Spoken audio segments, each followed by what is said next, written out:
marries at 14. He is a political Spaniard. And while they are traveling to Spain by boat, he falls overboard. Pushed. Second husband sits down to dinner, gets indigestion, dies, poisoned. The third husband is possibly half her age, and so she is a cougar in the 1820s.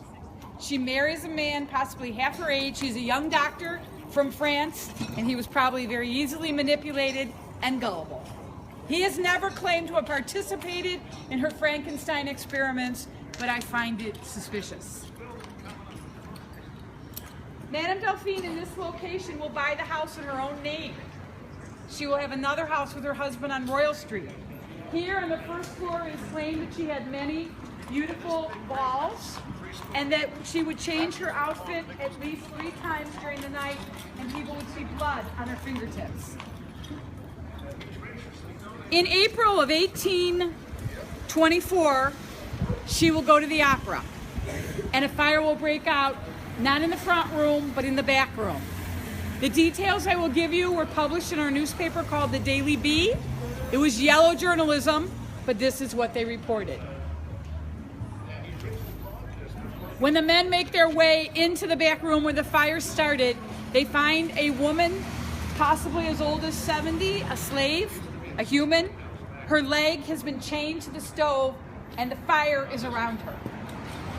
They said, "Excuse me, who did this to you? Who chained you?" She said, "Madam, she thinks I cook too slow." Then they looked again and they said, "Did you start this fire?" She said, "Yes, I did. I've had enough." And then they heard moaning coming from the second floor. And they said, "Please help us. Let us save these people." And she said, "No, no one who goes to the second floor ever comes back." When the men make their way to that second floor, they cannot believe what they see. They will open up a door that is full of horrors.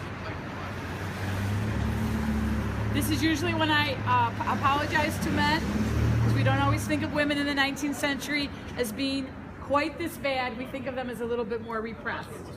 First victim, caterpillar woman. Someone has chopped off the arms of a woman and peeled her like an orange. So it's flesh, raw flesh, flesh, raw flesh.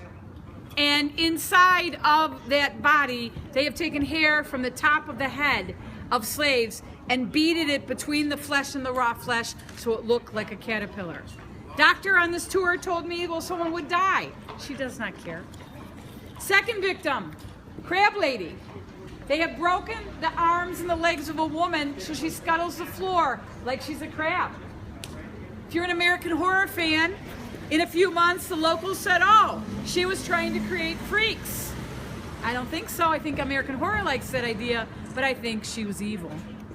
The third one is the one that breaks my heart. That's a little boy at the age of 3 who's been placed in a cage. He's not been able to stand up and he's not been able to leave that room.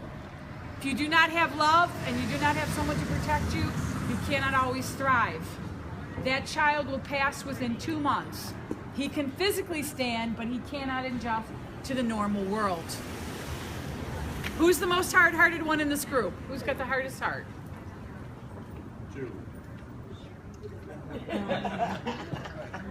Someone has taken a drill to the side of the head of a man and poured maggots inside his head so he will die from the inside out. In a city that is known for sexual experimentation before Bourbon Street, which, by the way, people claim that the mafia shared the same woman with JFK and that's why he had to go. So that's one of the theories of our city. But someone has had a scissors or knife and cut off male body parts and sewed them onto women so things swing between their legs. Someone has taken flesh from the derriere of women and piled it onto men so they look more feminine. She is obsessed with hair.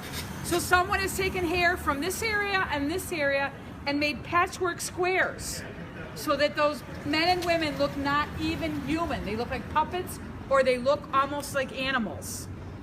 Notice this went on for a while. Before Shades of Grey, She has shackled men and women to the wall, and she has offered them both pleasure and pain. Neurologists know that the pathway between our high pleasure and our pain is the same till it moves at the last moment. She was a sadist. She enjoyed causing torture for others. In a city that prides itself on beauty and elegance, in a place where the best food was served, and she gave you that double Creole kiss, they were ashamed and they were angry. In George Washington Cable's version, it is said that Madame Delphine returns and realizes what is happening and makes a line of slaves and has them hand her the valuables. And finally, they realize that Madame Delphine is hooking up in the back with all of her valuables, and they turn on her. According to the Cable, her favorite slave, Bastien, will put her and her husband in a carriage and whip through the streets and go to the bayou, and she will escape to Lake Pontchartrain and then to Paris. But she is never held accountable for what she did. She suffers nothing. In one newspaper account, the city could not believe what had happened, and therefore they took the malnourished and dying slaves to the Cabildo beside the cathedral and put them on display. I do not know if that is true, but I can tell you this has been a haunted space. It has been a barber shop, too many shiny objects. It has been a girls' school, not going to work.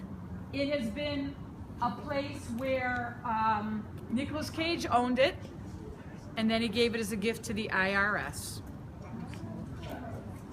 It is claimed that the pyramid he built in St. Louis Cemetery No. 1, who's been there, who's seen it? So he has a pyramid. It's in the same shape as his movie National Treasure, and therefore some people said he's a Mason. I don't know if this is true, but I like this story. He hired a psychic. He said, "Why did I go bankrupt?" And the psychic said, "Are you kidding me? The bad mojo from this place is obscene. Build a pyramid, place in Latin 1 overall, and pray for a good film." Usually people tell me he's still praying. But this is currently, now I always tell my students not to use Wikipedia, so I'm going to tell you my source. Wikipedia says that Nicolas Cage bought this for $3.2 million. He will lose it within 18 months. Michael Whalen, a very wealthy energy salesman in Texas, a billionaire, has bought it. He's only here sometimes. Sometimes there are 200 people here. And the caretaker will stand on the balcony and go, "Boo." But I just read, she gave an interview and she said, "I do not always see people, but one night the phones will ring and there's never anyone on the other side. The phone was ringing, the microwave opened up, the door opened up, and my sister and I left because we had had enough for that night."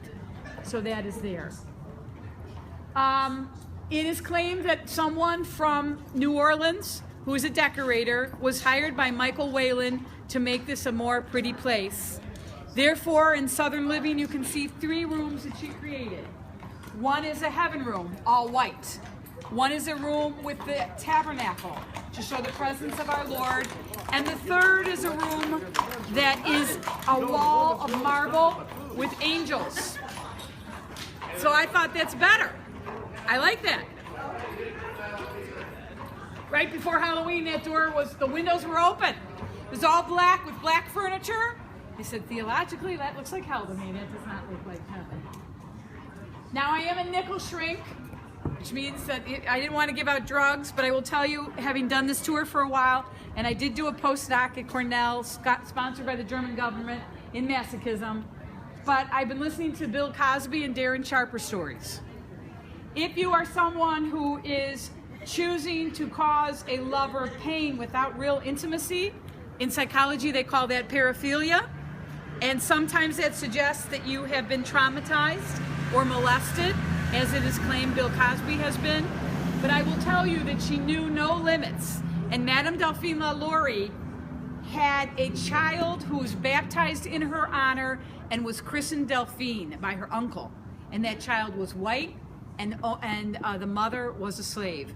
So this is a city that is very strange, and that idea of the beauty that she terrorized made the Creoles mad, and they will come to the building, and after they cannot find her, they will burn it, and they will try to get rid of anything of value.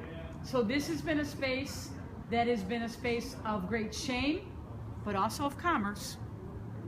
And I know I gave you a lot of information, so I'm going to pause if anyone wants to vomit, throw something, or ask a question.